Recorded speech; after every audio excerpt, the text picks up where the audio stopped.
Eu olho para você, né? Ouça, Camila, que é do senhor. Boa noite, doutor. Boa noite, Marielle. Boa noite. Mais uma vez um Boa plantão. noite, boa noite. Doutor Charles Gomes de Albuquerque. É isso mesmo, né, Isso aí, doutor? isso aí. Gostaríamos de agradecer por ter aceito o nosso convite, assim, meio de última hora, né, doutor? Eu agradeço o convite de vocês. Mas eu tenho certeza que vai ser um bate-papo muito legal. E vamos falar muita coisa interessante, principalmente sobre feridas, né? Que é a nossa área, né? Exatamente. Doutor Charles, né? Eu vi, né? Lógico, a gente pegou um pouquinho da sua história, Isso. né? Médico já aí 20 anos de profissão. Um pouquinho mais. É. 20 e tantos anos. 15 anos dedicado aí ao tratamento de lesões, né, crônicas. Mas a gente gostaria de conhecer o Dr. Charles, o doutor, né, pai, esposo, como que é a sua rotina? A gente sabe que você morava em Portugal também. Conta pra gente, doutor, que a gente quer ouvir. Na verdade, eu sou um pernambucano de estatura mediana, isso é chato. Eu nasci em Recife, na verdade, na região do subúrbio de Recife, né? Chamada Rua da Tapa. E cresci como a maior parte dos brasileiros, né? Livre no pasto da vida, né?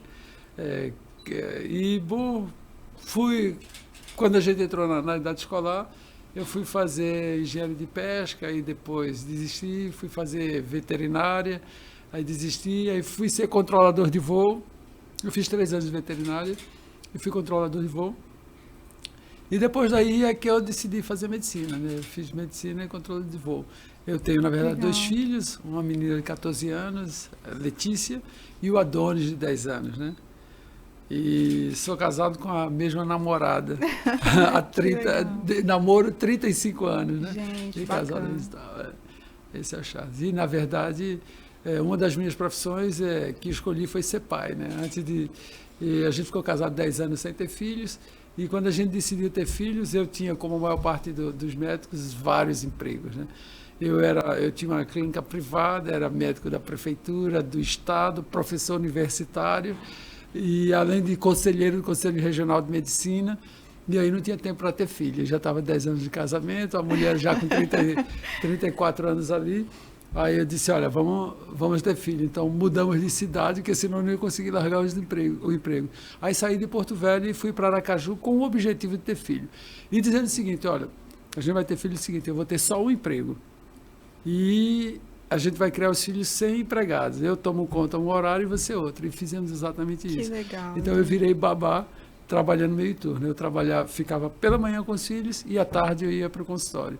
E ela trabalhava pela manhã e à tarde ficava com os filhos. Então uma das minhas profissões foi ser pai, né? Disse. Essa eu Isso gosto. sim que é dividir, né? E nós planejamos isso por 8 anos para executar. Né? A minha mulher costuma dizer que eu sou maquiavélico, né? Eu disse, você planeja, está tudo planejadinho. Mas é ótimo, né? Porque realmente, né? Ser pai, ter a família, é um trabalho e às vezes a gente não tem essa dedicação e as coisas vão passando e você vai se perdendo ali pelo caminho e não consegue viver isso. Para mim a paternidade foi realmente uma profissão. Ela tirou 4 profissões de mim. Eu disse, eu era a babá mais cara que tinha na cidade. Né? Eu dizia, poxa, e o pessoal, pô, você não vai trabalhar não? Eu disse, poxa, eu trabalho. Não, mas só um emprego. Eu disse, cara, eu tenho outro, né? Eu tenho um filho para criar. Né? O pessoal não entendia isso. Não entende. Mas isso foi um plano. É uma opção, né, doutor? Isso foi uma opção. Uhum. Mas nós somos reféns da nossa história, né? Então era refém. O que acontece? Eu perdi o pai muito cedo, aos 6 anos de idade praticamente, né? Mas aos 6 anos ele foi embora, mas minha mãe criou um pai imaginário que era maravilhoso, entendeu? E aí eu cresci com um pai presente, que era um pai que ela criou, que estava sempre presente, que a qualquer instante ia aparecer. E eu sonhava ser esse pai imaginário, entendeu? Fazer tudo aquilo que ela diria que meu pai faria se ele tivesse. É interessante. Quando a gente para fazer uma reflexão, uma análise, né, sobre nossa vida, Sim. às vezes é bom para parar. Né? Eu dizia, na verdade, a busca foi ser o pai que eu sempre achei que ele seria. Se seu pai estivesse aqui, ele diria isso. Se seu pai estivesse aqui, ele faria isso. Então, queria fazer aquelas coisas, ser aquele pai que você não teve, né? Então, cada um de nós tem motivo para ser o que a gente está sendo, entendeu? Mas era mais ou menos isso. Era, enfim, refém da história. Doutor, Muito legal essa história. já que você está contando um pouquinho da sua história, mergulhando na sua vida social, lá na rede social, Sim. conta pra gente quem que foi Lessie. Lessie remonta, como eu falei, eu nasci na Rua da Tapa, que era uma comunidade pobre, uma favela lá de Recife, né? E aí todo mundo tem cachorro, Sim. né? Eu tinha um cachorro lá, tinha Lessie. Lessie foi um cachorro que minha avó encontrou, que era solta na rua, uma cachorrinha pequenininha, que era uma mistura com collie, muito linda. Então, aquilo para a favela, o cachorro era a coisa mais linda do mundo. E ela me deu a Lessie quando era pequenininha. Quando eu tinha 7 anos de idade, a Lessie, que era a minha cachorra que ia para todo lado, eu andava com a Lessie para todo lado. A Lessie apresentou uma ferida na perna, na pata. E naquela época disseram que ela Sará morreu. Ou seja, quando salasse, ela morria. E o nosso vizinho era o gordo que matava porco. Engordava porco e matava para vender na feira de prazeres, né? E aí o porco, como ele matava, vocês já viram como se matava porco? A paulada na cabeça, era assim, pá. Ele disse, olha, isso aí o Sará morreu, senão a gente vai ter que matar ele. Porque ele vai morrer, vai cair a pata dele e vai morrer de todo jeito. E para ele parar de sofrer, tem que matar. Eu lembro que naquela época eu mesmo tratava com violeta genciana mesmo. Dizia, bota o remédio na pata. Foi quando eu comecei a tratar as feridas, às 7 anos de idade. Eu passava violeta genciana no Sará morreu de Lessie. Ainda lembro a imagem da ferida até hoje. Eu só vou guardar a imagem. E aí, para completar, o gordo ainda disse, olha, se matar ele escondido, que minha mãe queria matar se escondido, ele vai ficar sentindo falta para sempre, né? Disse assim. Que o Lessie vai sair ainda na sua frente. o Lessie, imagina ele chegar e encontrar o cachorro. E ele vai ficar sentindo falta para sempre, isso faz bem nele. Tem que ver o cachorro morrer e ser enterrado. Ainda vi a Lessie levar paulada e ser enterrada. Isso foi duro. Então, Lessie era a minha cachorrinha. E foi aí meu primeiro contato com as feridas, né? E ele voltou. Quando eu fui para a região amazônica, é que eu me dei consciência de que Sará morreu. Olha como nós somos reféns da nossa história. Era a leishmaniose. E sabe qual foi o meu primeiro trabalho com feridas? Eu fui para um ambulatório especializado em dermatologia e para o Hospital de Medicina Tropical. Fui fazer pesquisa com polimorfismos humanos. Terminei fazendo pesquisa com leishmaniose. Aí fui fazer cursos preparatórios de diagnóstico precoce de leishmaniose para controle de leishmaniose do Estado. Fui chamado pelo Ministério da Saúde para dar esses cursos no Norte. E para esse manual que vocês estudaram na faculdade do Ministério da Saúde sobre tratamento de leishmaniose, eu escrevi um dos capítulos daquele manual que foi distribuído no Brasil no Ministério da Saúde e fiz parte da equipe técnica na época para fazer o manual de leishmaniose. Passei a me dedicar intensamente à leishmaniose, desenvolvendo alguns trabalhos inéditos, algumas teorias, como a leishtaxia inflamatória, é uma teoria desenvolvida por mim na leishmaniose. Preso ainda a Lessie. Olha a história, no passado, né, doutor? E tudo começou com Lessie aos 7 anos. Eu me dediquei profundamente tenho trabalhos publicados um trabalho publicado na França sobre leishmaniose, que eu fiz com o francês, o Camusset, texto publicado sobre leishmaniose e ainda refém da história, né? Eu falei, não, eu vou ter que perguntar para ele. Nós somos sempre reféns do nosso passado, né? E o que é o nosso passado? É o nosso presente. Nós somos reféns de tudo que nós fazemos hoje. Amanhã nós seremos reféns daquilo que a gente faz agora, porque o agora é o passado do amanhã, né? E a gente tem que tomar muito cuidado com tudo que a gente faz e se relacionar bem, porque nós vamos estar sempre presos a esse presente. Né? Buscar sempre fazer coisas boas e interessantes, que a gente vai ser vítima e reféns dessas coisas boas que a gente faz hoje. Eu gostei de tudo isso. Legal, doutor, muito bom ouvir isso, viu? Doutor, ainda continuando aí na sua história pessoal, a gente vê que nós tivemos um curso esse final de semana, a gente estava com o Dr. Charles fazendo o curso de imersão, né, fora da caixa, ele estava aqui, nós aproveitamos essa oportunidade, roubamos ele para cá, para estar aqui conosco, falando um pouquinho, né, tanto do curso quanto um pouquinho da vida pessoal mesmo, para a gente estar conhecendo, que a gente tem essa curiosidade, né, de conhecer esse profissional. E falando ainda um pouquinho da sua vida pessoal, eu queria saber como que é essa relação, que a gente viu que no curso o senhor sempre fala sobre seus filhos, né? E essa relação gostosa, essa dedicação. Como que é essa relação do senhor com seus filhos e com as feridas? O que acontece? Eles praticamente cresceram me vendo dar aula, falar sobre feridas, né? Escrevendo livros sobre feridas, de modo que até a diversão dele por um tempo era aprenderam a fazer, simular feridas no corpo. Você mostrou né? mesmo pra gente. Fazendo feridas no corpo, que era uma forma de chamar a atenção. Dizer, papai gosta tanto de ferida, então eu vou criar Fazer ferida. uma né? feridinha. Então, até uma história que o meu filho, ele começou a se arranhar, caía, se arranhava, e ele ficava orgulhoso disso. Um dia ele, papai, olha só, tenho 23 feridas no corpo. E eu tinha que contar, 23 feridas, 23 arranhões, né? Que ele ia ter muitas. Quer dizer, se você gosta muito de ferida, olha para mim, que eu estou uma ferida de baixo em cima. Ele começava a disputar com a ferida, mas no fundo eles gostam. Eu tentei envolvê-los nisso, né? Então eu fazia as chamadas das aulas de curso, aí eu colocava eles para falar, eles gostam de ser envolvidos. A minha filha participa, se envolve, dá opinião, dita e dá sugestões em algumas coisas. Eu tento envolvê-los de alguma forma para que eles percebam que isso é lúdico, mesmo porque eles veem que eu me divirto. Mas, por outro lado, eles reclamam a ausência, porque eu tento, normalmente, assim, eu desenvolvi a habilidade de trabalhar quando eles estão brincando, vendo televisão, e eu estou trabalhando, às vezes eles estão vendo filme, vendo televisão, jogando, eu fico ao lado deles e vou trabalhando e participando, que é para eles não se sentirem ausentes, porque eu passo, às vezes, 10, 12 horas escrevendo, fazendo trabalho, já que eu... Assim, hoje eu tenho mais de 300 profissionais no Brasil que se relacionam comigo. Então, imagina, se só 10% resolver falar comigo, já são 30 pessoas no dia. Se 1%, eu tenho que atender 3 profissionais no dia. E como eu tenho praticamente 300 de envolvimento direto comigo, com casos, com pacientes, eu todo dia estou falando sobre ferida dentro de casa, mandando áudio, escutando, escrevendo. Isso me sequestra muito tempo. Então, eu tento estar sempre ao lado deles, mesmo quando estou fazendo isso, né? Mas é uma estratégia, boa, assim, uma estratégia, né, que você foi... Agora mesmo, quando eu vim, o meu filho pediu para que eu não viesse. Pô, papai, você vai de novo e tal. Quando eu cheguei aqui, recebi a notícia que ele estava vomitando. E aí, eu ligando para ele, 13 vômitos, foi para o hospital. Aí, quando chegou no hospital, eu pedi para falar com ele de madrugada no hospital. Ele fez, papai, eu não disse para você não ir? Toda vez que você sai de casa, alguma coisa ruim acontece. Olha só. Agora foi o meu vômito, entendeu? E no dia seguinte, já estava bem jogando bola.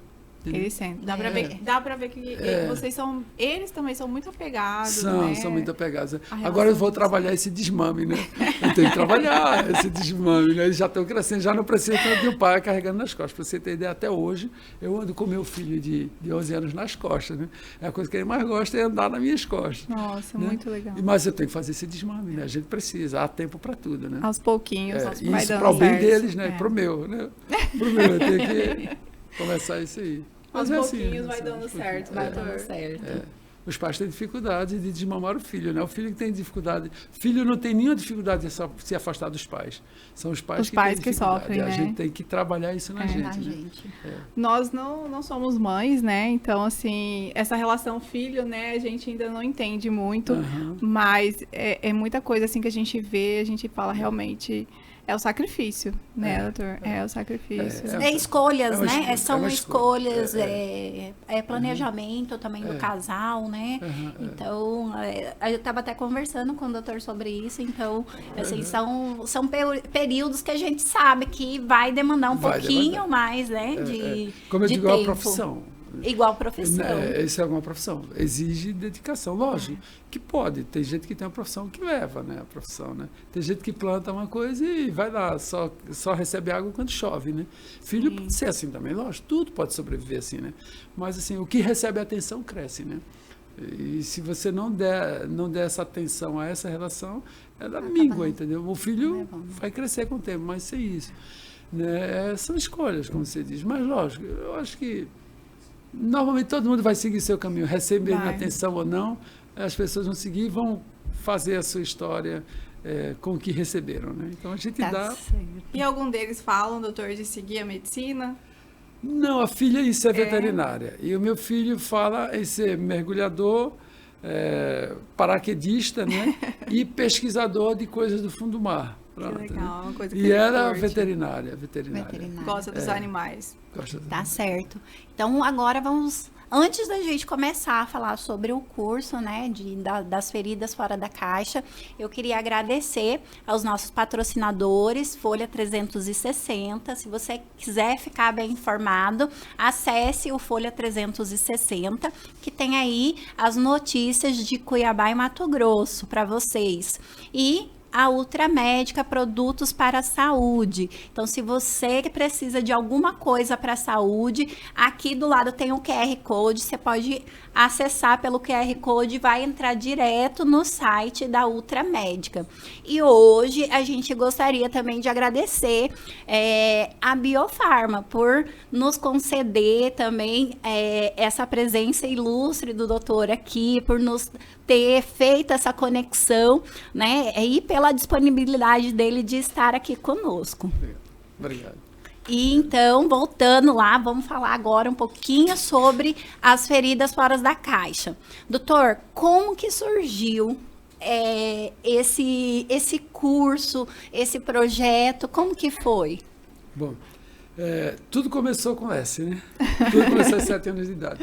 Eu, na verdade, quando as feridas, elas sempre surgiram na minha vida, e eu fui para o centro de pesquisa, trabalhar com pesquisa em polimorfismos humanos, lá em Porto Velho, tem um centro de pesquisa dentro do Cimetron, CEPEM, e terminei me dedicando às feridas, mas eram doenças tropicais, em que toda vez que o paciente chega com uma ferida, uma doença tropical, cutânea, uma dermatologia tropical, a primeira coisa que a gente faz que agente é esse? Vai lá, faz uma biópsia ou faz uma cultura, né? Leva para a cultura ou para histopatologia, e identifica o agente e trata, né? Porque fatalmente a gente encontra alguns dos agentes tropicais provocando a doença do paciente. E por muitos anos a minha dedicação era diagnosticar e tratar, diagnosticar e tratar. Quando eu mudei esse capítulo e fui para a cidade, né, saí da selva amazônica e fui para o litoral, as feridas que chegavam para mim não eram doenças tropicais, embora a gente esteja no país tropical, não era como uma doença silvícola. E aí começaram a chegar para mim os pacientes com feridas crônicas, né? E o meu desespero era que eu tinha que dar o diagnóstico, e vocês estão no mercado e sabem que nem sempre isso era possível. E aí eu comecei a tratar esses pacientes com ferida crônica, encarar da mesma forma que eu encarava os pacientes da pesquisa, investigar a causa da doença. E a causa da doença nos pacientes com ferida crônica na cidade, para minha surpresa, elas não estavam só no agente etiológico. Às vezes a causa da cronicidade, olha, que não era a causa da ferida, uma coisa é a ferida. Ferida qualquer um vai ter a qualquer hora da vida, e elas vão cicatrizar em 7 a 21 dias, em até 3 semanas, as feridas cicatrizam. Sim. Lava com água e sabão, bota um band-aid, um mercúrio, metiolato, como a gente fazia antigamente, e as feridas cicatrizam, na maior parte das pessoas. A ferida crônica é aquela que não cicatriza e passa mais de 6 semanas ou até 50 anos, como nós já encontramos pacientes com 50 anos de ferida. E aí o que acontece? Eu comecei a investigar o porquê. Se 98% da população humana e até 99% cicatriza sozinho, por que esses 10%, esses 70 milhões de pessoas no mundo, que a gente tem 7 bilhões, permanecem com ferida crônica? Essa era a minha pergunta. Eu quero saber por que cronifica. E aí eu comecei a investigar e percebi que alguns pacientes cronificavam porque o impedimento à cicatrização, que é natural em todo mundo, estava na ferida dele. Eu encontrava uma doença, um agente, uma bactéria, um fungo ou vírus. Mas muitos não estavam ali. O impedimento estava fora da ferida, estava no corpo. O diabetes, a hipertensão, o tabagismo, né? Ou qualquer uma das 72 doenças que nós discutimos aqui no curso. Mostrei para vocês 72 doenças que podem cronificar uma ferida. Mas às vezes ele não tinha nenhuma das 72 doenças. O impedimento estava fora da ferida, fora do corpo, na história de vida do paciente. E aí, quando você interferia no agente que estava na ferida, ou no agente que estava no corpo, ou na história de vida, aquele paciente que estava com 10 anos de ferida, ele passava a cicatrizar. E a gente passou a interromper o curso de cronificação das feridas em pacientes que tinham ferida 10, 20, 30, 40 anos. E eu dizia, e por que as pessoas não fazem isso? Porque hoje os pacientes são tratados com um conhecimento que está dentro de uma caixa, que é aquele que vem sendo ensinado há 20, 30, 40 anos. Eu dizia, olha, tudo que as pessoas fazem, por isso que elas não interrompem a cronicidade, é porque elas aprenderam uma caixinha de coisas que é ensinada aqui, que é ensinada em Portugal, nos Estados Unidos, na Inglaterra, as mesmas coisas, né? Houve uma globalização desse conhecimento que está dentro da caixa. Eu disse, olha, para a gente interromper o curso de cronificação, a gente tem que ter um conhecimento que está fora dessa caixa.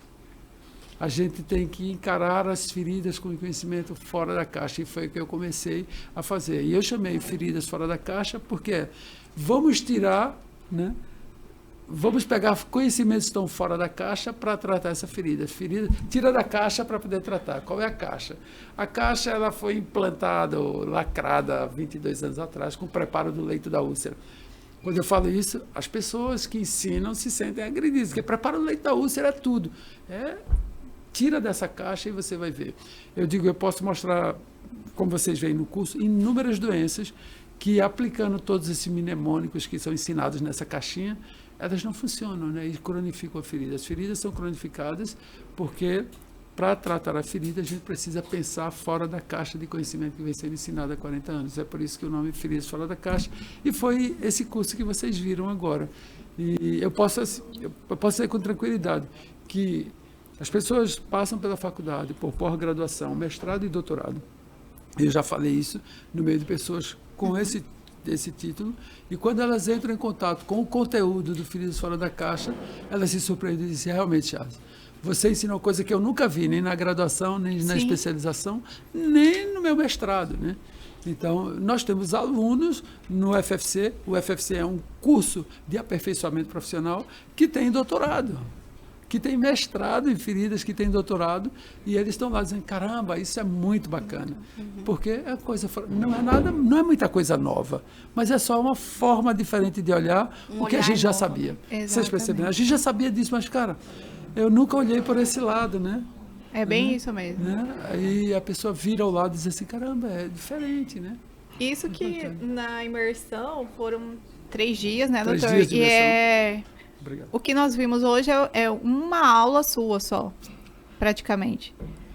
O que vocês viram nessa imersão, eu tirei uma aulinha de cada um dos 10 módulos, né? Aquilo é um percentual pequeno. E assim, eu acho que acredito que assim como eu e conversando com várias outras pessoas lá, realmente faz a gente sair de lá pensando, fala, meu Deus. Eu dei 5 aulas de 84 para vocês, né? Eu tenho 84 lá na plataforma, vocês viram 5 das 84 aulas. Então, em 3 dias.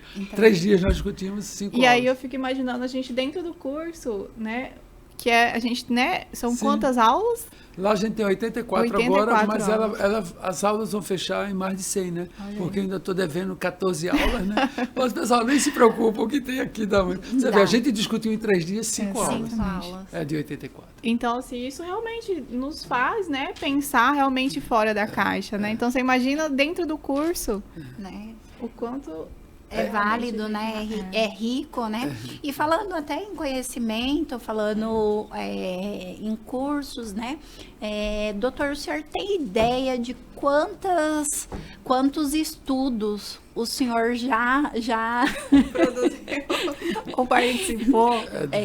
Porque foi difícil contar. Nós demos uma olhadinha lá que foram publicados, assim... Eu não sei de qual, realmente. Eu não sei de qual. Eu não vou dizer porque realmente eu não sei de qual. Mas, assim, não foram tantos estudos importantes, né? Mas eu pensei até que vocês estavam perguntando quanta coisa já li. Aqui tem o seguinte, eu até os 15 anos, eu não vou contar essa história aqui não, só vou dizer isso para vocês, eu era semi-analfabeto, né? Então eu comecei a estudar realmente, de fato, aos 16 anos. E mudei a história em 18 anos. O que acontece hoje? Hoje, como eu não fui obrigado a estudar, eu cresci solto no pasto da vida mesmo. Eu tive infância, tanto que eu não queria que meus filhos fossem para a escola antes de 7 anos. Foi uma briga em casa. O grande problema é que, na relação a 2, essas coisas têm que ser discutidas. A minha esposa é filha de dona de escola, que as crianças entram com 1 ano de idade. E eu só entrei na escola aos 7. Achei que isso foi maravilhoso viver. E teve essa briga. E aí o que acontece? Eu só comecei a estudar de fato mesmo aos 16 anos. E por não ter sido nunca obrigado a estudar, e foi espontaneamente isso, eu hoje, uma das minhas diversões é ler e estudar. Assim, eu gosto realmente de ler. E se eu não estiver fazendo nada, eu estou lendo. E grande problema, eu tenho uma resistência muito grande à leitura. Primeiro que eu durmo muito pouco, eu durmo de 4 a 6 horas por dia, naturalmente. E aí, me sobra, eu tenho de 20 em torno de 20 a 18 a 20 horas para... A minha vida é longa, então... E eu leio muito. Se ninguém me atrapalha, eu estou só em casa, eu leio da hora que acordo, da hora que durmo. Nossa. E sem cansar, porque tanta coisa, e eu não fico lendo uma só coisa, né? Por exemplo, se eu vou estudar a Gazi Rayon, eu não me contento em ver o que é a Gazi Rayon no curativo. Eu vou ver quem inventou, onde inventou, quando inventou, o que Eu é. falo mesmo hoje no curso. Como eu falei para você, então eu gosto do conhecimento porque eu nunca fui obrigado a aprender. Né? E terminei aprendendo tudo autodidaticamente. E isso eu não estou falando por vaidade, não. Porque eu sei que muita gente é assim, muita gente. Sim. Eu sou uma dessas pessoas que faz isso. E com isso, eu acho que por isso que a aula fica surpreendente, porque dificilmente eu chego ali para falar. Eu não falo só para você o que é Gazi Rayon, eu termino contando as histórias. Eu acho que isso encanta, porque todos nós gostamos de ouvir história, né? Então, eu acho que é isso. Então, a pilha de informações que tem cada uma dessa vem, eu acho, desse hábito de ler. Eu digo assim, hoje, na verdade, o que tem é uma pilha de leituras. Mas eu não sei realmente de quantos trabalhos... Estudos publicados, mas tem muito. A gente mas deu tem uma mais, olhadinha ali. Tem, mas é de muitos anos aquilo, né? Então, assim, eu comecei a publicar já na faculdade, né? Tem estudos ali Sim, que eu comecei ainda no meio universitário. Então, são muitos, mas eu não sei quantos são. Ler realmente Mas nada, é um hábito, nada né? de muita relevância. Eu acho que o estudo de muita relevância vai sair agora. Nada que tenha ajudado mesmo a mudar. Eu acho que hoje, inclusive no meu próprio currículo Lattes, coloca lá, esse é o seu estudo mais relevante, eu coloco não para todos no meu currículo Lattes. Eu não considero nenhum daqueles estudos relevantes. Eu acho que o que eu vou fazer mais de relevante está dentro do curso Feridas Fora da Caixa. Eu acho que ele será muito relevante. E eu fico feliz com isso, porque qual é a relevância dele? É que eu consigo fazer com que uma pessoa que está lá no interior do Mato Grosso do Sul, lá no sertão do Nordeste, ela consiga imprimir um olhar que interrompe o curso de uma ferida crônica de uma paciente que já estava com 30 anos, entendeu? Eu faço com que ele pense que ele tem que se comprometer em curar o paciente. Ele não promete a cura ao paciente, mas ele promete a si. E quando eu consigo fazer que de cada 10 pessoas que assistem ao meu curso, que participam da minha aula, de cada 10, se um disser, eu tenho que curar o paciente, se comprometer com a cura, eu acho que eu estou começando a fazer o meu trabalho mais relevante. E eu acho que um dia eu vou colocar, porque eu não botei ainda no currículo Lattes o curso Feridas Fora da Caixa. Né? Quando eu botar, eu acho que vai ser o único que eu vou colocar. Esse é o meu trabalho mais relevante. Porque esse trabalho, nenhum dos trabalhos que eu fiz ainda mudou a vida das pessoas. Mas esse trabalho muda a vida tanto do profissional quanto do paciente que vai passar por ele. Eu acho que esse vai ser o trabalho mais relevante da minha vida. E daqueles dezenas de estudos que tem lá, nenhum é muito relevante. Eles são fofocas científicas. Imagina, E né, o doutor? mais interessante, doutor, é que você vai montando grupos, né, de profissionais e nós já estamos em alguns, acho que em 2 grupos nós estamos. Está no Doutor Ferida, né? Aham. Isso. E assim, é incrível como as pessoas ali realmente se interagem, um ajuda o outro. Um ajuda o outro. E você tá sempre ali presente conosco, né? Eu sei assim que você tá sempre, né? Lógico, tem a sua ocupação também, mas você sempre tira um tempinho para não só responder o que nós gostaríamos, mas de fazer nós pensarmos, né? E eu acho que com o curso faz realmente a gente pensar mesmo fora da caixa, mais ainda. Eu acredito. Esses dias que eu estou fora, vocês viram a Jussara Paiva, né? Sim. A Jussara Paiva, por exemplo, é uma professora mestre em feridas, que é nossa aluna também no FFC. Eu não chamo nem aluna, eu chamo profissional FFC, né? Ou membro do time FFC. E ele disse assim, a minha felicidade vai ser quando eu tiver 10 ou 20 ou 30 profissionais como a Jussara. Aqui na minha ausência ela responde tudo, ela fala tudo, fala, tem paciência, depois o Charles fala. Aí eu digo, poxa, é exatamente esse objetivo, que as pessoas possam um ajudar o outro, entendeu? E quando eu chego lá já está tudo respondido, eu não tenho mais que fazer nada, só tenho que concordar, né? E muitas vezes nem falo mais nada, porque as pessoas já se ajudaram. Eu não quero que as pessoas sejam dependentes do meu conhecimento, do meu saber, da minha pessoa. Né? É como assim, eu aprendi a ser independente, uma das coisas que eu menos gosto é depender. Né? Tento ensinar isso para os meus filhos, né? Tento torná-los, embora eu seja um pai muito protetor, mas eu tento ensiná-los à independência. E eu gosto quando eu vejo aquela independência, poxa, está tudo respondido, eu queria que todo mundo caminhasse só. Mas às vezes a gente precisa receber um substrato para isso, né? E é isso, eu acho que daqui uns dias, quando alguém postar ali, já vai ter 10 pessoas vindo te ajudando. Por enquanto a gente tem uns 4 ou 5 que movimentam e ajudam os outros, né? O objetivo daqueles grupos é isso. É que quando você coloca ali, você tem 10 pessoas para te ajudarem e você vai estar aqui no meio do sertão ou no meio do cerrado e vai atender o paciente com um raciocínio de qualidade, né? Porque, infelizmente, doutor, a gente vê muito hoje, as pessoas tendem a guardar o conhecimento para elas, né? Porque eu investi nisso, eu estudei, eu fiz isso, então quem quiser saber que vai estudar, que vai procurar saber, né? E é totalmente diferente do que a gente vê ali, né? Lógico, a gente aprendeu, tratar a ferida não é uma receita de bolo, né? Então, assim, às vezes eu ainda me assusto quando alguém fala assim, eu tô com uma ferida aqui, eu mando a foto pra gente, fala assim, o que será que eu passo aqui? Sem me contar sequer um pedaço da história do paciente, né? Nada. E falo, meu Deus, não é assim, né? Infelizmente, são algumas coisas, e às vezes mesmo de profissionais a gente vê isso mesmo acontecer. Então, assim, eu quero deixar aqui, né? A gente indica, doutor, o seu curso.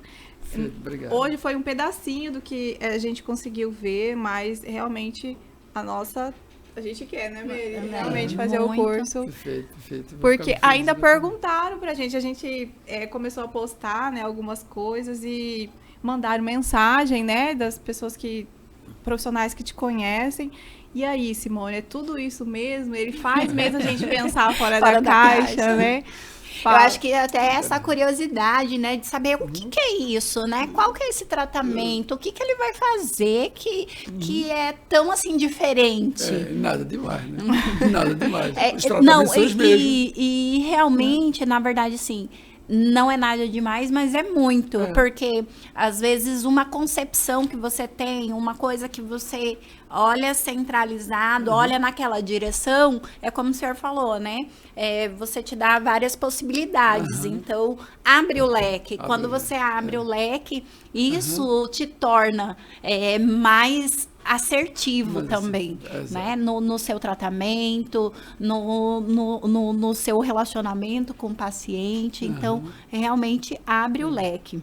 A nossa abordagem é ampla, né? A gente observa o ser humano nos seus 360 graus. Exatamente. Né? Exatamente.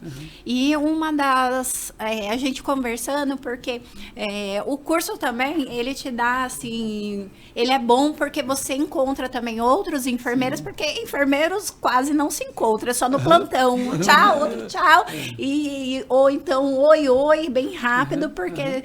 Um monte de coisa para fazer, é serviço, é atendimento, então quase não tem tempo. Então, esse momento que a gente tem um pouquinho para a gente sentar para conversar, as meninas estavam até questionando, né?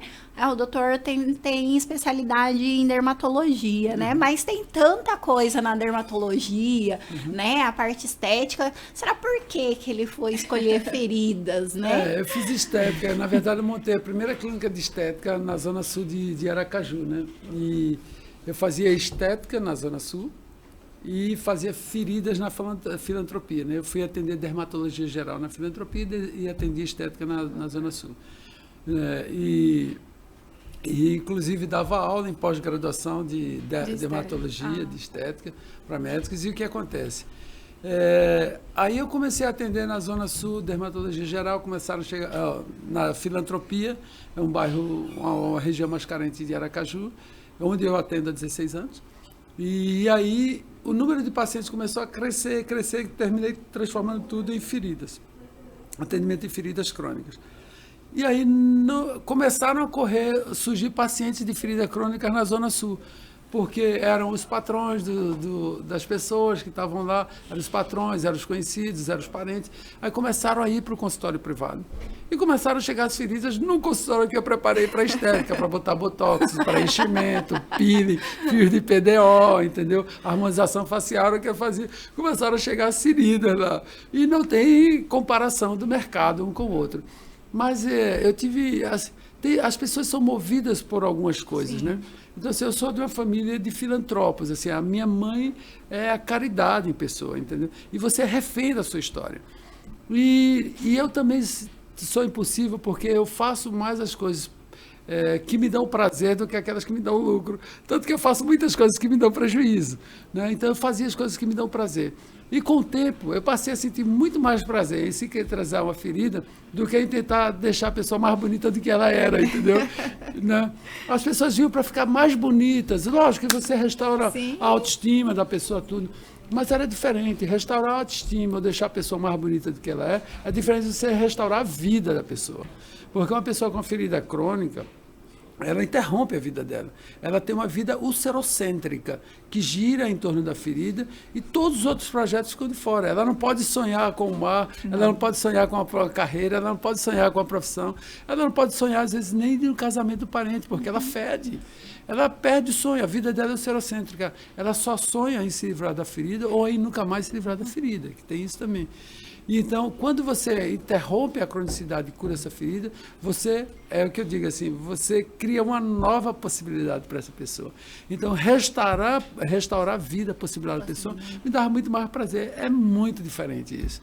Então, eu fui ao tempo deixando. E eu digo o seguinte, embora eu sempre... Olha, eu dei aula em pós-graduação de estética, fazia estética, a clínica era muito bacana, realmente. Eu vendi, né, a clínica, quando eu voltei agora de Portugal, eu vendi agora, na volta. Aí o que acontece? Não tinha feito um acordo antes de sair, né, mas finalizando agora. E eu digo, a estética nunca me levou assim tão longe. As feridas me levaram para congressos internacionais, para congressos mundiais, para convites. As feridas me levaram ofertas de emprego generosíssimas que eu recusei e ofertas de empregos boas que não me bloqueiam e que eu aceitei. Hoje eu ganho, tenho empresas que me pagam, né, para que eu desenvolva produtos, para que eu recoloque os produtos dela no mercado, né, lógico que eu não posso falar os nomes, e me pagam, e eu tenho o maior prazer em fazer isso, né, e foram as feridas, imagina, quem imaginar? A estética não... Talvez não e eu faço tanto, isso, né, em casa, com os meus filhos, entendeu? Eu trabalho em casa com os filhos, eu trabalho na beira da piscina, eu trabalho no campo, eu trabalho viajando, eu trabalho fazendo uma trilha com uma lá nas costas e ganho. E com estética eu ia ter que estar lá passando fio. Hoje eu ganho com as feridas, fazendo coisas que eu gosto e dividindo um tempo assim, porque eu não tenho mais que marcar hora. E imagina, eu nunca imaginei isso quando eu passei a me dedicar à ferida. Eu só lembro uma coisa, que era uma frase do meu pai, né?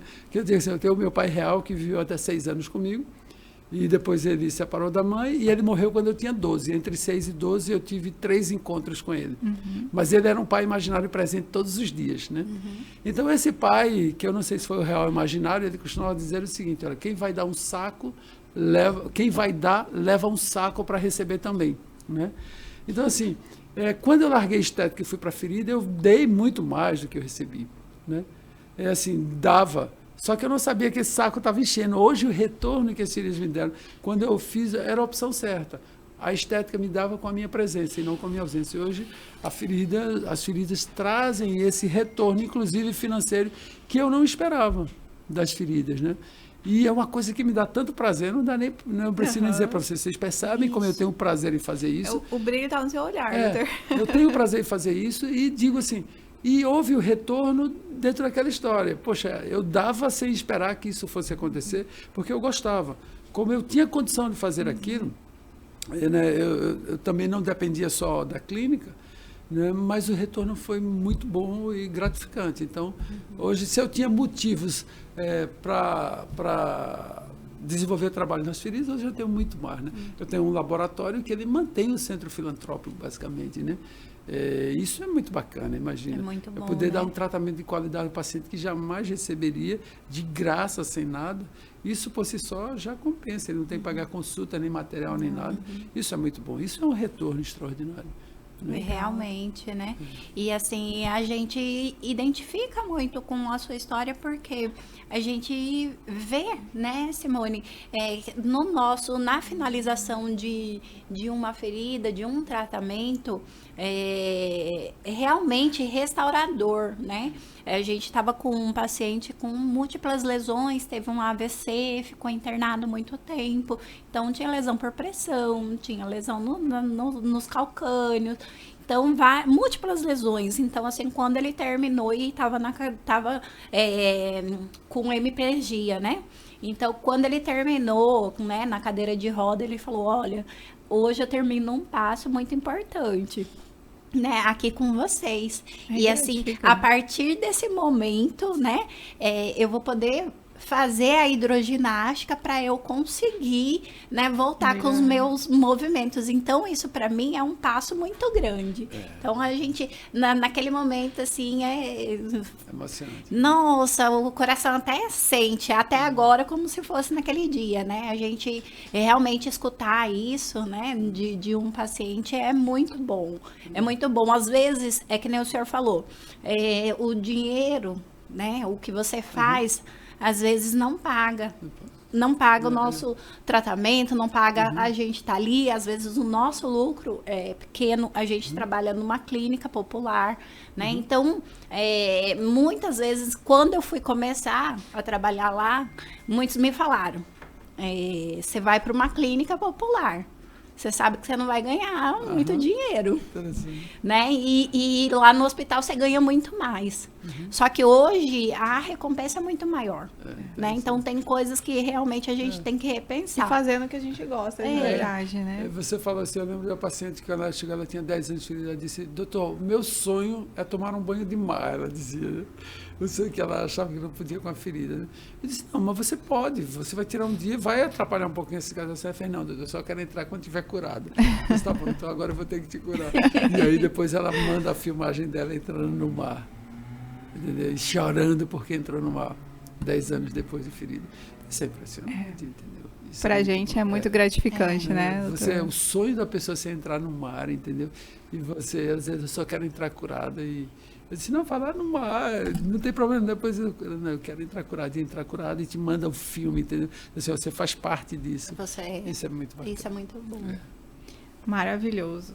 E, doutor, a gente viu também que seu Instagram, né, suas redes sociais, é uma enciclopédia. Então, eu já quero falar assim que, para você que ainda tem dúvida em fazer o curso, dá uma olhada na rede social, na sua rede social, Dr. Charles, ali tem muita informação, né? E é só um pouquinho do que realmente é o seu trabalho, do que realmente você quer passar para todo mundo que for se inscrever.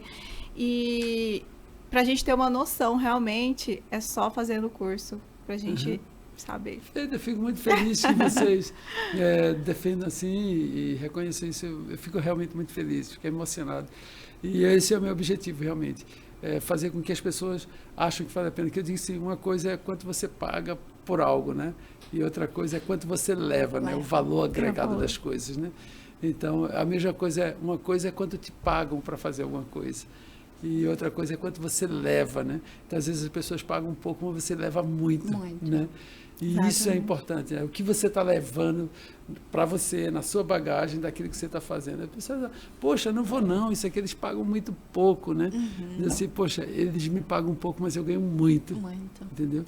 Então, a gente tem que separar o preço do valor. O preço é quanto você paga ou quanto você recebe.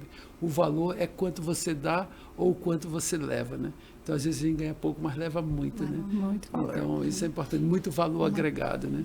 Em todos os campos. Isso é maravilhoso. Isso é muito bom. Se eu fosse ouvir, eu nunca nem tinha entrado nesse mundo. Pois é. Porque falou assim, não compensa.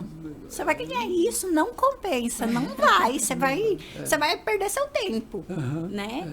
E hoje, graças a Deus, continuo ganhando pouco. Mas está levando muito. Mas estou levando muito valor, né? É isso aí. Doutor, é uma coisa muito intrigante e que todo mundo pergunta, todo mundo fala também, né? Que é uma frase que o senhor sempre coloca. Apenas curativos não são suficientes para curar feridas. Então, explica pra gente, por que o curativo não é a base de tudo? Inclusive, assim, eu sou mais decisivo, né? Eu falo assim, curativos não curam feridas. Aí depois você está sendo muito arrogante, decisivo. Tá bom, eu vou dizer apenas curativos não curam. Mas no início eu sempre falava com muito mais curativos não curam feridas. Curativos em si é um artefato para curar feridas. Mas por que eu digo que curativos não curam feridas? As feridas normalmente se curam sozinhas. né? Elas não precisam de curativos, basicamente. Está aí a natureza mostrando. Quem é que cura a anta, a paca? Né? Eu mostrei para vocês um monte de cicatrizes de animais filmados na natureza. As feridas, e nós também se curam sós. Agora, tem umas feridas que não curam sozinhas, porque o organismo tem impedimento. Aí, e essas feridas, eu digo que curativos não curam, porque se curativos curassem, a maior parte das pessoas que são feridas crônicas, elas fazem curativos todos os dias. No posto de saúde, no hospital do estado, na clínica particular. E por que que não cura as feridas? Como é que, com tanta tecnologia, mais de 4.000 produtos para tratamento de feridas, com tanta gente pós-graduada em estomaterapia, com mestrado, essa estomaterapia é só no Brasil, né? Na Europa não se usa esse termo, né? Lá o enfermeiro ele não faz especialização em estomaterapia, ele faz uma especialização em tratamento de feridas, ou mestrado em feridas, ou doutorado em feridas. Não tem, a especialidade de estomaterapia é uma coisa bem exclusiva do Brasil. Então, assim, com tanta gente que sabe, que tem conhecimento, com 4.000 produtos para tratar feridas, e o paciente indo todo dia para o posto de saúde fazer ferida, porque ele fica 5 anos, 10 anos, 20 anos, 40 e até 50. Eu já atendi pacientes com 50 anos de ferida. Os curativos não curaram porque eles não curam feridas. O que cura a ferida é descobrir por que essa ferida não está fechando. Ou seja, todo o corpo é autorregenerativo. Toda vez que ele não cura, há um impedimento para a cicatrização. E se há esse impedimento, você pode fazer curativos a vida inteira. Enquanto não tirar o impedimento, ele não cura, porque curativo não cura ferida. O que cura ferida é tirar o impedimento. E assim, aí os curativos vão restaurar o meio ambiente necessário para que o corpo cure a ferida. O que cura a ferida é o próprio indivíduo. Nós nos autocuramos. Só nós podemos nos autocurar na ferida. Agora, quando há um impedimento, a gente não consegue se autocurar. Quando a gente tira o impedimento, os curativos ajudam a restaurar o meio ambiente para que o nosso corpo cure a ferida. O que cura é o corpo, não é o curativo. Mas se ele for aplicado numa ferida que tem impedimento, não serve de nada. Faz todo sentido. É. E vocês percebem como isso funciona. Qual o impedimento à cicatrização no paciente que tem uma doença isquêmica? A isquemia. Pode botar o curativo se você quiser numa doença isquêmica. Doença isquêmica. Você tem que tratar a isquemia em paralelo. Aí fala, não, Charles, não é verdade, eu tenho um paciente que tem obstrução, nunca fez revascularização e a ferida dele curou. Eu pergunto quanto tempo? Uns 2 anos ela curou. Sim, em 2 anos ela curou porque estava obstruído e ele teve tempo de criar vasos colaterais. E aí, agora, com os vasos colaterais, 2, 3 anos, ele curou porque o organismo agora conseguiu levar sangue para onde não ia. Então, foram os colaterais dele que curaram, porque agora a isquemia reduziu. Não foram seus curativos. Se você deixasse ele lavando por 2 anos, ele ia curar até o tempo dele criar os colaterais. É isso. Tá vendo como faz a gente pensar? Pensar fora, né? Porque todo mundo, na hora que vê, fala desse, mas tá louco? O curativo que faz, e né? eu ensino os curativos, né? E eu ensino como escolher os melhores curativos. Isso, inclusive aquela nossa nova classificação, né? Que é a classificação funcional de Charles, né? Isso não está na literatura ainda, só está no FFC, é só para quem é da FFC e para vocês que participaram da imersão. Essa nova classificação faz a gente pensar de uma forma muito mais prática, né? Nos 3 tipos de curativos que a gente vai escolher para favorecer o tratamento do paciente. Que seja, é preciso conhecer profundamente os curativos, mas é preciso conhecer muito mais profundamente o ser humano que porta a ferida, e não a ferida e o curativo, né? Em si. Doutor, a gente sabe que essa imersão ela vai passar por algumas cidades, né? Fala um pouquinho quais são as cidades, e a gente viu que em algumas cidades tem alguns alunos, né, que vão participar dessa imersão. Conta pra gente como que vai ser, por onde que o senhor vai passar, onde o senhor vai estar na semana que vem. Isso, eu saio daqui, fico uma semana em Aracaju e depois eu sigo para Natal, né, a próxima cidade, onde eu já fui 2 vezes. Essa é a terceira vez que eu volto a Natal. De Natal eu vou para João Pessoa na semana seguinte já, de agosto. Na última semana de agosto eu vou para Mossoró. Aí em setembro eu volto para Aracaju e eu dou um módulo à distância em São Paulo, né? E nesse último mês eu vou trabalhar um módulo em Recife. Esse módulo em Recife é na primeira semana de outubro, mas é um módulo filantrópico para o Hospital do Câncer, Porque eu entrei em medicina, na verdade, para ser oncologista, né? E agora, nesse hospital onde eu estudei, eles criaram um centro de cuidados paliativos e a gente vai fazer um módulo para doar todo o centro paliativo para mobiliar o centro paliativo. Então, em outubro eu estou lá. E, bom, aí eu vou tirar umas férias porque eu vou ter que voltar para Portugal a partir daí, de outubro, novembro, e devo estar retornando em dezembro, porque eu vou estar trabalhando um módulo em Angola, né? Porque eu estou trabalhando uma extensão para os alunos do Brasil, do FFC, fazer o módulo em Angola. Nós vamos treinar, tem a primeira clínica de feridas de Angola, e Viana foi a primeira montada. O dono da clínica é aluno do FFC. E aí eu vou para lá treinar os angolanos a tratar ferida com esse olhar fora da caixa. E vou aproveitar e levar os alunos do FFC, aqueles que quiserem ir, para fazer módulos lá. Serão 4 módulos e os alunos podem fazer 1, 2, 3 ou 4, ou primeiro, segundo, terceiro. Legal. Por quê? Porque em Angola a gente tem uma experiência epidemiológica parecida com a da nossa Amazônia, mas muito mais contundente. E para a gente criar esse intercâmbio e ampliar o olhar, tanto cultural quanto científico dos pacientes. E a gente poder doar um pouquinho para eles e receber um pouquinho deles.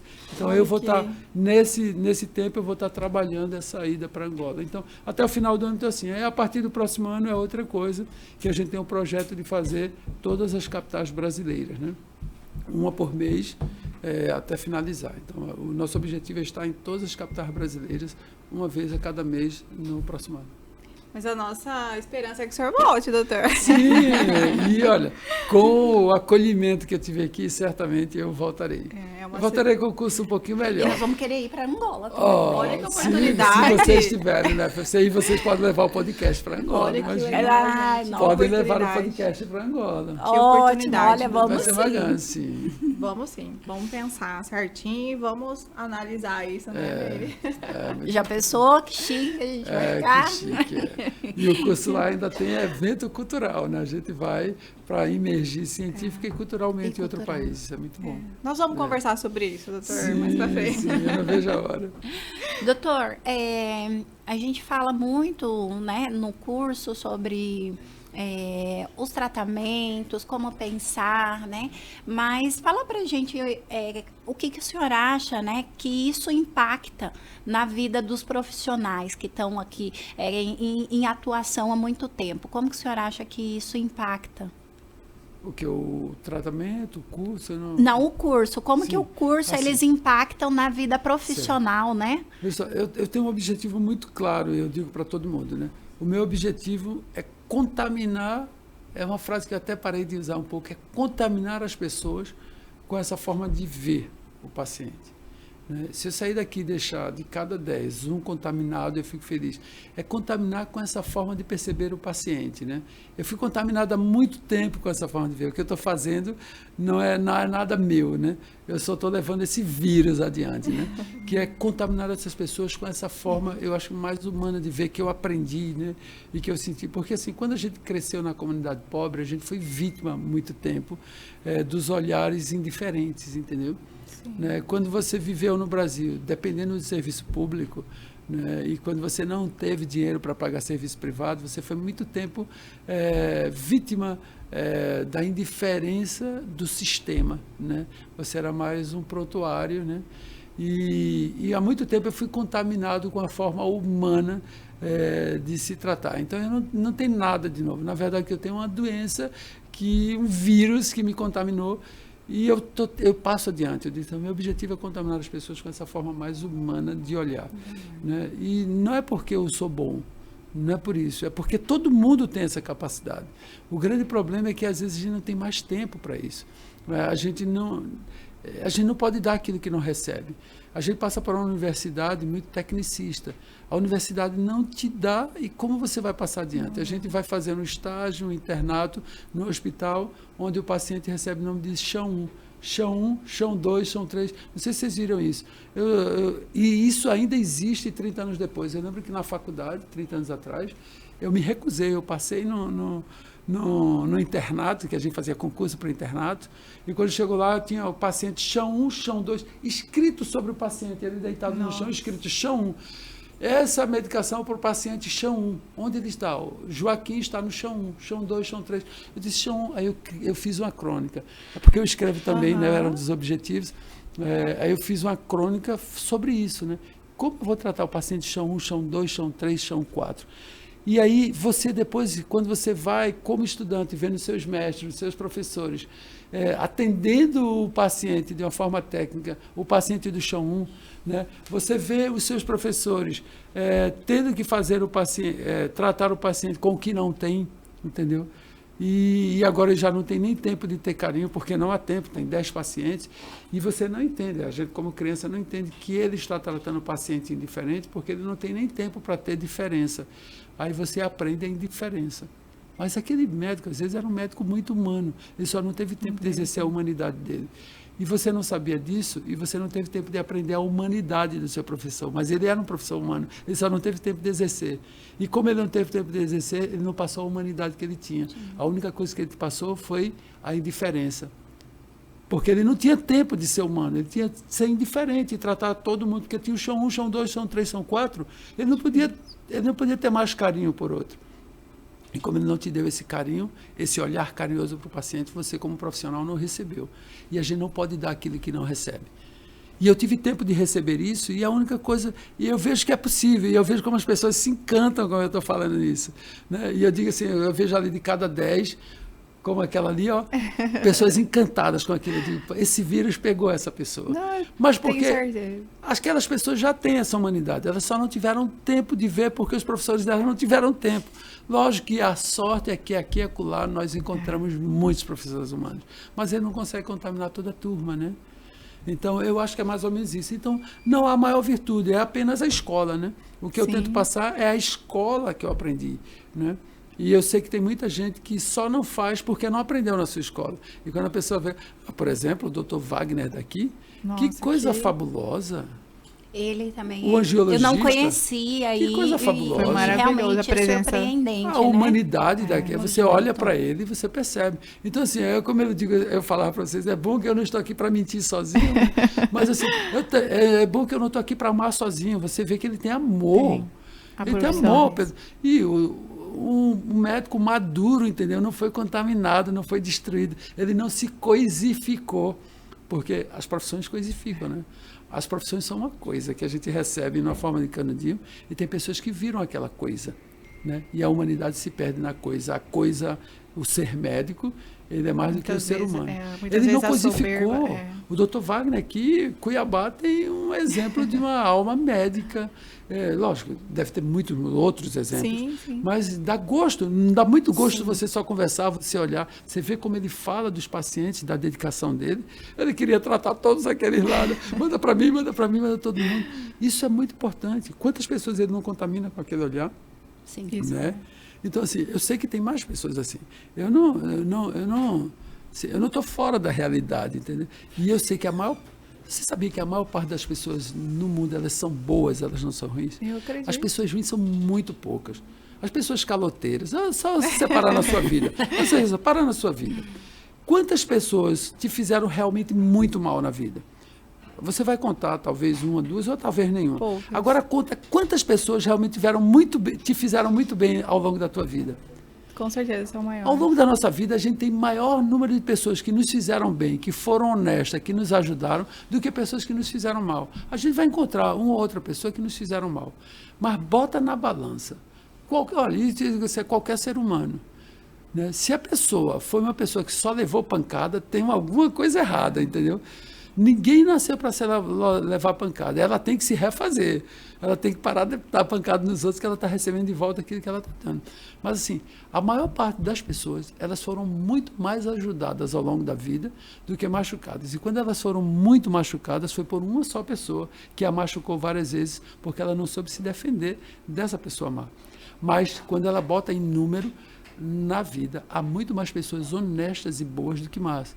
Só que muitas pessoas não têm chance de exercer essa bondade, né? De exercer essa cumplicidade com o meio. Mas a humanidade, eu digo que a humanidade, de um modo geral, ela é boa, né? E só que uma pessoa boa está aqui como eu, você, ela não é que a gente é bom, assim, está como eu e você, não está fazendo mal para ninguém. E quantas pessoas a gente vai molestar? Nenhuma. Não vai sair no jornal, nem no YouTube, nem na internet que nós somos bons. Agora, uma pessoa má, ela vai sair aqui, ela vai assaltar o primeiro, vai assaltar o segundo, vai dar um tiro no terceiro e no quarto. No dia só ela matou 5 pessoas, aí sai no jornal. 5 assassinados, 10 assaltados na cidade de Cuiabá. Foi uma só pessoa que fez isso. E milhares de pessoas fizeram bem, mas não saem no jornal. Então a gente tem muito mais bondade do que maldade no mundo. É só uma leitura errada da sociedade, entendeu? A gente não pode realmente perder a fé, né, doutor, nas pessoas. E eu digo assim que não é nem fé, a gente não pode perder a razão matemática. Isso é matemática, né? Qualquer pessoa faça, você que já sofreu muito, você vai na sua vida. Quantas pessoas te molestaram e quantas pessoas te ajudaram ao longo da vida? Se você botar, sempre ganha o número de pessoas que te ajudaram. Porque o mundo tem muito mais pessoas boas e prestativas do que pessoas indiferentes e más. Mas eu tenho certeza que ali muitas pessoas foram contaminadas e vão contaminar outras pessoas também. Se depender de mim e da Meirelle, a gente vai contaminar outras pessoas. Muito bom. Eu fico feliz com isso. Doutor, vamos falar sobre uma polêmica ainda. Principalmente, o que a gente vê muito aqui, né? Não sei se é uma realidade em outros lugares, mas aqui é muito polêmico ainda. Mas antes disso, eu quero agradecer aos nossos patrocinadores, Folha 360. Se você quiser ficar bem informado, é só acessar o Folha 360, que tem notícias de Cuiabá e Mato Grosso lá para vocês. E a Ultramédica Produtos para a Saúde. O QR Code está aqui do lado, então se você precisar de algum produto para a saúde, é só acessar o QR Code e entrar no site da Ultramédica. E hoje, em especial, a gente quer agradecer a Biofarma, a Aline da Biofarma, né? Ela que fez essa conexão para o doutor estar aqui hoje conosco, né? Tendo esse bate-papo maravilhoso. Obrigado, então, agradecer a Biofarma também, a Aline, o pessoal, a equipe da Biofarma mesmo que fez essa conexão entre a gente. Então, vamos falar dessa polêmica. A polêmica aqui é rifocina, é antibiótico no uso das lesões, né? E muitas vezes a gente vê que não são lesões infectadas, que tem algum processo inflamatório, nem nada. Às vezes, a rifocina, principalmente, é indicada até mesmo quando você termina uma cirurgia plástica e é indicado o uso da rifocina.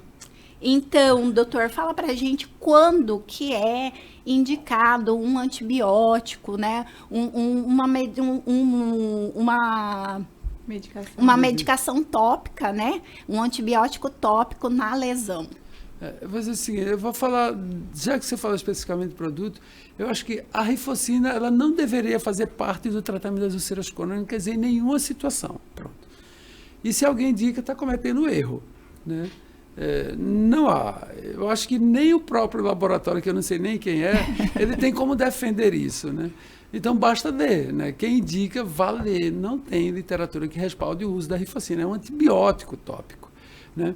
Então, numa ferida crônica, a gente tem indicações precisas do uso de antibiótico tópico. Toda vez que a gente identifica uma infecção numa ferida, ela tem que ser tratada sistemicamente. Na situação de tratamento sistêmico de antibiótico, a gente pode associar antibiótico tópico, mas a rifocina não faz parte do elenco de antibióticos tópicos que você deveria associar a uma ferida crônica. Terminou uma ferida cirúrgica. Não tem indicação de você usar antibiótico tópico numa ferida cirúrgica limpa. E principalmente a rifocina, que é sensibilizante. Muita gente tem alergia, né, ao uso tópico da rifocina, principalmente se ocluir. Você fez uma cirurgia, você vai colocar a rifocina e você vai cobrir com filme, algodão, você vai ocluir, você potencializa a ação dela, né? E o que é que você vai fazer quando você coloca a rifocina? Você não consegue concentração suficiente para tratar a infecção que se ela tenha, e a única coisa que você vai fazer é dar informação para a bactéria de que existe aquele antibiótico por ali e criar resistência. Então, você tem risco de infecção, você tem risco de irritação, alergia local, alergia à distância e risco de induzir resistência bacteriana. Então, não há qualquer indicação. Há coisas melhores hoje no mercado que se pode usar após uma cirurgia. Então, a informação o uso é equivocado, né? E eu acho que falta realmente o aprofundado olhar de quem utiliza, entendeu? De quem indica, né? De quem indica. Eu acho que... É bem polêmico. E aqui a gente tem muita indicação de rifocina aí. É uma indicação equivocada. Aí diz, você não tem medo de falar isso, porque o laboratório pode ver ele produzir, de processar. Ele está errado, ele vai me processar, não, porque ele sabe que é verdade, entendeu? E por que ele fica calado? Não sei, ele usa porque as pessoas estão comprando, né? A forma mais fácil que a gente tem de tirar um produto que não serve no mercado é deixando de usar, entendeu? Ele não serve, né? Não serve para tratar, não ajuda. Não ajuda, Isso né? tá É bem polêmico mesmo, né? O pessoal... Uhum. É muito difícil, né? E olha, a gente vê muitos eu casos. E faz mais de 20 anos que eu sei disso, entendeu? Eu não sei porque Não, ainda hoje. Eu já saí da faculdade sem usar. Eu não lembro um dia ter prescrito rifocina para alguém na minha vida profissional, entendeu? Eu aprendi isso na faculdade, há 20 anos atrás. Eu não sei quem foi a mente iluminada que me disse que eu não podia usar, mas eu já aprendi isso na faculdade. Infelizmente, a gente ainda vê isso muito ainda, doutor. Mas eu acho que isso também é um pouco cultural também, Tem a questão da né? cultura. Vem aí também da faculdade também, eu acho que já vem isso. Às vezes é aquilo que o senhor fala sempre, né? Aprendeu dessa forma, passa dessa forma e essa informação, ela continua. Está dentro da caixa, né? Que eu Tá falei. dentro São da conhecimentos caixa, está dentro da exatamente. caixa. A caixa, vocês viram quantas coisas equivocadas, né? Elas estão dentro da caixa. Aí eu digo o seguinte, quando a pessoa faz algo errado, eu digo, olha, você não cometeu erro, não. A rifocina não pode estar usada, não pode ser usada, mas você não errou. Você fez tudo certinho, fez exatamente o que aprendeu. E o nosso objetivo na vida é fazer aquilo que aprende. Se você fez o que aprende, você fez certo. Infelizmente, o que você aprendeu estava errado. Está errado porque vai dar um resultado errado, mas você fez certo. Fez certo a coisa errada. Né? E dá Fez tempo de certinho. mudar ainda. Sim, sim. A opção é mudar. Vai Né? mudar. Doutor, uma dúvida. Você que já trabalha há muito tempo com feridas, né? Já teve, tenho certeza, muitos pacientes aí na sua Acho que já tá trajetória. Acho que já está em milhares. Doutor, já chegou a algum ponto de você demitir algum paciente? Demitir. No sentido assim, o paciente não segue suas orientações, Sim. né? O paciente não Sim. colabora, a família não colabora. Sim, a gente não consegue dar à pessoa aquilo que ela não quer receber. Por exemplo, se eu quiser te dar essa taça agora, eu digo, pega essa taça, se você não quiser. Eu consigo te dar essa taça? Não. Se eu pegar a tua mão à força e botar essa taça, quando eu soltar, você joga ela no chão. Eu não consigo dar para uma pessoa o que ela não quer receber. Eu não consigo nem dar amor a uma pessoa que não quer ser amada. Eu não consigo dar atenção a uma pessoa que não quer atenção. Você não consegue dar nada de si, nem material, nem emocional, se a pessoa não quer receber. Não vale a pena perder tempo tentando dar aquilo que o outro não quer. Você não consegue dar educação, você não consegue dar amor, você não consegue dar orientação. Você só dá aquilo que a pessoa quer, porque na vida nós só buscamos aquilo que queremos. Só a força e sob coação a gente faz aquilo que não quer, e quando a coação para, a gente para de fazer. Na verdade, a gente não fez, a gente foi obrigado a fazer. Então, no paciente, faz parte da nossa análise, eu não gosto muito da palavra holística que ela aparece, faz parte da análise geral e do princípio da vigilância efetiva, a gente está atento e mudar a perspectiva do paciente para que ele passe a querer aquilo que ele precisa, que é uma coisa. Então, a gente tem estratégia para tentar fazer que o paciente passe a querer aquilo que ele precisa. Quando é a situação em que o paciente vai ser demitido por mim, por exemplo, tabagismo, eu não trato o paciente fumante. Ela fala, mas é uma maldade, eu sei que o tabagismo é uma doença, então o que é que eu faço? Eu ofereço o tratamento para tabagismo para ele. Ele tem a opção de aceitar largar o cigarro ou não, mas eu só vou poder tratá-lo se ele largar o cigarro. Eu digo, olha, eu só vou continuar fazendo seu tratamento para a ferida se você largar o cigarro. E eu posso te ajudar a largar o cigarro. Você quer largar? Se ele quiser, eu vou ficar com ele enquanto eu perceber que ele está largando. Se ele não largar o cigarro, eu não continuo o tratamento da ferida dele. Ele vai para casa e fica com a ferida. Por quê? O cigarro é o serogênico. O paciente que fuma, ou ele vai abrir uma ferida a qualquer dia, ou ele vai amputar a perna. Se ele não desenvolver câncer, ele vai abrir uma ferida e amputar a perna. E enquanto ele está fumando, você não consegue cicatrizar uma ferida ou retarda muito essa cicatrização. Aí você vai gastar o seu tempo. Imagina, o seu tempo, eu não posso me comprometer, eu me comprometo com a cura do paciente, mas ele tem que se comprometer. Eu vou ficar 1 ano com esse paciente, ele vai ficar 1 ano sem fechar, depois ele vai sair do meu consultório falando mal de mim, que gastou 1 ano de dinheiro, que foi para lá várias vezes e que não curou a ferida, que eu não sei curar a ferida dele. Sim. Mas eu não curei porque ele não quis parar de fumar. Então, eu inicio o tratamento para ele largar o tabagismo e ele vai me acompanhando. E se ele não largar o tabagismo, eu digo, olha, já está 3 meses aqui, 4 meses, você não reduziu o fumo, você não largou, pode procurar outro lugar, porque eu não vou continuar a tratar a sua ferida. Então, tabagismo o paciente tem que largar. Você precisa ajudar, tabagismo é uma doença. Se você não sabe ajudá-lo ou não pode prescrever, encaminha para o clínico geral, um cardiologista. Muitos clínicos geral e cardiologistas já fazem tratamento antitabágico, né? Nós temos drogas no mercado, nós temos adesivos e nós temos a modulação comportamental do paciente, né?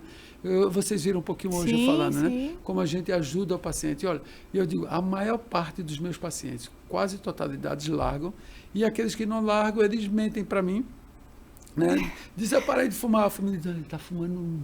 Né? Pô, fumar 1 é melhor do que fumar 10, entendeu?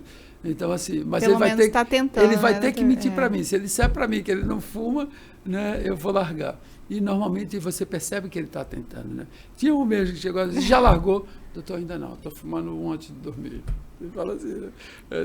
Estou fumando 1 antes de dormir. Eu digo, cara, você tem que largar, eu vou te largar se você não largar o cigarro, entendeu? Às vezes, para nossa saúde mental também, né, doutor? É igual você está falando, se ele não quiser, para a gente, para a nossa saúde. Porque qual o seu compromisso? Não é curar? Né? Então, você tem que se comprometer com a cura. Você não pode prometer a cura para o paciente, mas pode prometer a si. E você sabe que o paciente está fazendo algo que não vai possibilitar a cura, então por que você está fazendo? Né? E aí o paciente pode ir para outro lugar onde se compromete só em fazer curativos. Aí ele pode. Existem lugares que não ligam se o paciente fuma ou não. Esses lugares fazem curativos e o paciente pode ir para lá fazer curativos. Tá certo. Então, doutor, outra coisa que nos contaram, nos falaram lá no curso de imersão, é verdade que as suas aulas, né, o material que é disponibilizado no curso, os alunos podem utilizar? Sim, podem utilizar. Porque é como a gente estava falando lá no início, né? Tem muita gente que tem as aulas, né? Tem o curso, tem tudo. Só que assim, ela ou disponibiliza, né? Só você não pode usar aquilo para estar fazendo, né? Para estar divulgando, para estar fazendo aula, nem nada. Seria uma incoerência da minha parte.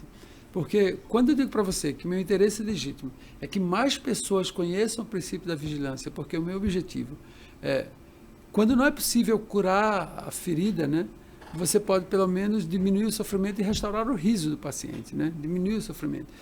E se eu sei que o que eu estou ensinando lá pode interferir o curso de cronificação e levar muita gente a aliviar sofrimento, evitar mortes, eu poderia falar sobre isso, curar, mudar a vida, porque uma ferida crônica, ela não afeta só o paciente, a família inteira.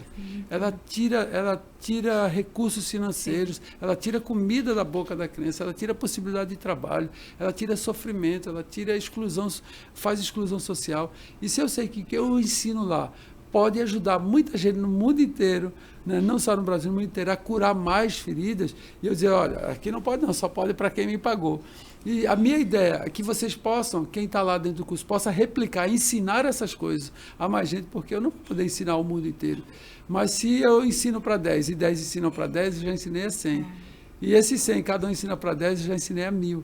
E ensinei coisas que vão alterar o curso de cronificação das feridas, alterar uma rota de vida, né?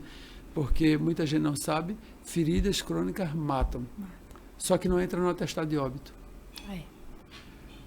Quando é que a ferida crônica mata? O paciente tem a ferida aberta, a qualquer instante uma bactéria pode entrar na circulação e se alojar no pulmão, pneumonia e o paciente morre. Atestado de óbito, pneumonia, mas a bactéria entrou pela ferida. Pode se alojar no coração, pericardite, miocardite, o paciente morre, no atestado de óbito, pericardite, miocardite. Não entra no atestado de óbito porque ele tem uma ferida crônica. Deveria ser obrigado a colocar paciente com pericardite, portador de ferida crônica, tinha que ter. Entrou pela ferida crônica. Meningite, o paciente morre de meningite, de onde veio? Ferida crônica. Mas isso não está no atestado de óbito, ferida crônica mata. E se o paciente... Quantos pacientes eu já vi morrer? Né? Erisipela, né? Erisipela pode levar uma celulite, uma fasciite necrotizante e uma septicemia. Mas não e foi, não entrou no... Morre de septicemia, não morre de ferida crônica. Ferida crônica mata. E a gente tem que salvar essas vidas. E esse meu material ele pode ser utilizado, sim, para replicar esse conhecimento, para a gente ajudar a salvar mais vidas e mudar mais histórias de vida. E hoje, o mais interessante do curso, né, da imersão, foi a oportunidade, né, que nós tivemos de levar um paciente no curso, né, e discutir o caso do paciente ali, entre todo mundo que estava ali, você. Foi muito interessante, doutor. E ver a aplicação prática dessa teoria na vida real, que não é uma teoria vaga, né? E a gente viu como se aplica o raciocínio diante do paciente. Como a gente tem que raciocinar quando o paciente chega na frente? O que é que eu tenho que fazer agora? Né? O que é essencial? Né? O que é que eu posso fazer depois pelo paciente? Né? Fazer primeiro o que é extremamente necessário, agora, depois o que é preciso e depois o ideal. Né? Então, quando o paciente chega, vamos fazer o que é extremamente necessário. Né? Agora vamos fazer o que é preciso e sempre que está fazendo necessário, já ir planejando, se preparando para fazer o que é preciso. E quando está fazendo o que é preciso, vamos nos preparar para fazer o ideal por esse paciente. Então, e isso a gente consegue mostrar na prática, né? Não é uma teoria vaga, impalpável, né? A gente mostra, se tivesse 10 pacientes, a gente mostraria nos 10 quais são os impedimentos, o que pode ser feito para tirar aquele impedimento. E esse raciocínio, ele funciona. É matemática, né? Inclusive, você falou para o paciente mesmo, né? Sim. Que era fumante. Eu falei para ele. Né? Etilismo. Né? Então, assim, mais uma vez alguém falando para ele, e é a ferida crônica dele, né? Realmente. Mostrando quais os impedimentos que ele tinha, né? Ele fumava, ele bebia, né? Ele tinha uma anemia megaloblástica por causa do etilismo, né? Então a anemia dificulta, o etilismo dificulta, o tabagismo dificulta, né? Ele tinha uma osteomielite instalada que dificulta. Aí se você ficar fazendo curativo nesse paciente, nada dentro do curativo não cura. O que vai curar nesse paciente? Curar a osteomielite dele, reduzir o etilismo, reduzir o tabagismo e corrigir a anemia megaloblástica. Aí você cura esse paciente. Curativos não curam esse paciente. O que vai curar é a abordagem correta. Aí o curativo... O diagnóstico. É isso mesmo, doutor. Realmente, assim, é uma transformação, né? É muito bom. Só mesmo quem passa por essa experiência, você sai realmente dali transformado. E a gente vê que o senhor tem essa preocupação, né? Inclusive, eu vi até uma frase no seu Instagram que diz bem assim: a cada dia nos transformamos um pouco naquilo em que sonhamos ser um dia, né? Então, em que você está se transformando? Então, essa é a preocupação, né? Em que a gente está se transformando, né? Como pessoa, como profissional, em todas as áreas. Eu costumo dizer assim que a maior parte de nós, a gente acorda e vive, né? Então, assim, você não se projeta. Você perguntar para a pessoa assim, onde você gostaria de estar daqui a um ano? Onde? Exatamente onde? Onde você gostaria de estar? No espaço e no tempo, emocional e materialmente. Assim, a maior parte das pessoas não sabe, né? Não tem essa ideia. E elas acordam e elas vão ver, dizem assim, eu faço um exercício bem prático, que eu digo o seguinte: se eu falar para você agora, Mirielle, sai daqui e ande por 10 minutos. Onde você vai estar daqui a 10 minutos? Onde ela vai estar daqui a 10 minutos? Agora, não precisa responder. Se você é Mirielle, saia daqui e ande. Diga uma coisa que tem aqui próximo. Qualquer coisa. O nome de uma loja ou um mercado, o que é que tem aqui próximo? Poço de gasolina, por exemplo. Ele diz assim, Mirielle, ande e saia daqui na direção do posto de gasolina. Onde ela vai estar daqui a 10 minutos? No posto. No posto de gasolina. Veja só, agora aplique isso na sua vida.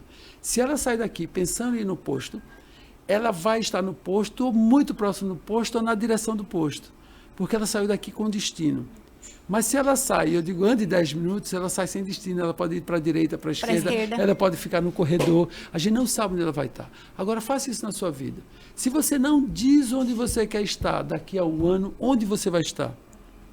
Quem vai decidir o seu destino? O acaso? As outras pessoas? Quem vai decidir? Você precisa dizer onde você quer estar para você estar lá ou muito próximo de lá. Então, é preciso se projetar. Né? Então, porque nós somos a todo dia um pouco daquilo que queremos ser. Nós estamos a todo dia próximo daquele lugar onde nós gostaríamos de estar. Poucas vezes na vida nós estamos exatamente onde nós gostaríamos de estar, porque a gente não se projeta. Quando você se projetar, vai ter horas de dizer assim, poxa, estou exatamente onde gostaria de estar, porque você projetou onde você gostaria. Porque a nossa realidade, ela é feita com a mesma massa amorfa com que a gente faz os nossos sonhos. E se não fosse verdade, as ficções não teriam se virado verdade até hoje. Ficções eram sonhos de mentes extraordinárias. E quase todas as ficções de 50 anos atrás viraram verdade. Né? Porque a realidade é feita com a mesma massa com que a massa morfa com que a gente gera os nossos sonhos. É preciso sonhar. E sonhar com atos, palavras e pensamentos. Para você andar na sua direção. Que maravilha, doutor, ouvir isso. Faz todo sentido. Vocês estão aqui porque vocês projetaram, tá aqui. Levou meses dizendo. Ficou meses, né? Eu lá, olha, eu quero, né? Precisa de um podcast de saúde, precisa. Vocês projetaram e tinha uma massa morfa do sonho de vocês, que era o desejo, que virou realidade, virou mesa, virou microfone, virou câmera, mas foi a massa morfa do sonho de vocês que virou isso aqui. Se vocês não tivessem projetado isso, vocês não estariam aqui. Vocês gostariam de estar onde agora? Eu gostaria de estar aqui porque eu me programei para isso. Eu falei, Já não, amanhã eu quero estar nesse local. Você me um disse. pouquinho mais cedo. Você me disse. E a gente está aqui. E nós ela estamos disse. aqui. Ela disse. Então vocês projetaram isso aqui. Nós estamos aqui, que é a projeção do sonho de ontem. Você projetou esse sonho ontem, você quer estar lá. Se não tivesse projetado, a gente não estaria aqui. Você pode projetar para 2 dias à frente, para 2 anos, para 10. Eu tenho sonhos que eu realizei projetado há muito tempo. Por exemplo, a minha morada na Europa, eu projetei aos 24 anos de idade. Quando eu fui fazer um intercâmbio, eu era estudante de medicina, eu fui fazer um intercâmbio no hospital na Alemanha. E quando eu voltei de idade, eu disse, eu quero morar na Alemanha. Eu quero morar na Alemanha. E fui adaptando. Aí, a Alemanha não dá, eu vou para a Europa. Eu quero morar na Europa. Eu queria passar um tempo naquela sociedade. Não que isso seja algo extraordinário, mas eu vivia a projeção do sonho. Eu dizia, eu quero passar um tempo lá. Eu disse, eu quero viver um pouquinho daquela sociedade. Eu sentia que gostava daquilo. Mas foi a projeção. Mas não só isso, tem projeções menores. E não só eu que faço isso. Todos nós fazemos desapercebidamente. Sim. Mas quando você toma consciência de que você pode modular essa energia, isso que eu estou falando para vocês, tem um livro falado aí, The Secret. O Segredo. Ele fala exatamente isso. Eu nunca li esse livro. Eu acredito muito nisso, porque muitas coisas que hoje estão acontecendo foi porque um dia eu sonhei, eu pensei, eu planejei, projetei, né? E graças a Deus, muita coisa vem acontecendo. E a gente tem que fazer isso com a nossa profissão, com o nosso destino, com a nossa vida, com a nossa família, com tudo. Acredito muito nisso. E nós estamos chegando na nossa reta final, doutor. Muito boa conversa com vocês. Parabéns por esse belo projeto, parabéns. Muito bacana essas oportunidades de divulgar conhecimento de qualidade. Vocês estão de parabéns por isso aqui. É muito agradável estar aqui, né? Um ambiente gostoso, nós agradável. Costumamos dizer que todo mundo que passa por aqui, não só traz, né, compartilha o seu conhecimento, mas nós aprendemos muito também, muito, porque de certa forma, um pouquinho, né, Meire, a gente sempre conversa sobre isso. Eu acho que um pouquinho do que ele está passando pra gente, do que o nosso convidado fica pra gente, e é o que você sempre fala, nós também, a gente quer contaminar quem está nos assistindo em casa. De certa forma, a gente tem certeza que alguém sai contaminado. Nós, na verdade, somos um retalho, né? Cada um de nós é um retalho feito impregnado por todas as pessoas que passam por nossa vida. Cada encontro que você tem, você leva um pedaço de quem vai, entendeu? Sempre fica algo do outro em nós. Nós somos poucos da gente mesmo, né? A gente vai, a cada entrechoque, a gente vai acrescentando. Né? Então, nós somos esse retalho de viver. Assim, quanto mais a gente se dá a oportunidade de interagir com o outro, mais a gente cresce. Isso mesmo, isso é verdade. Isso é o nosso objetivo, né? Aqui. Esse ambiente é muito bom, vocês estão de parabéns, muito agradável, um trabalho muito lindo. Tá de parabéns. Obrigada, doutor. Receber esse elogio do senhor, pra gente bom. É uma honra. Olha, venham aqui, vocês vão gostar, né? Sei que tem coisas para falar. E outra coisa, já vou deixar aqui, porque nós vamos mandar lá no grupo da imersão, e eu já deixo aberto, né? Esse daqui é um espaço meu, da Simone, de você, enfermeiro, que estava lá conosco, que passou esses dias lá conosco, né? Então, é um lugar aberto para a gente trazer conhecimento, para a gente debater. Muitas vezes a gente até convida, né? Vamos lá, vamos.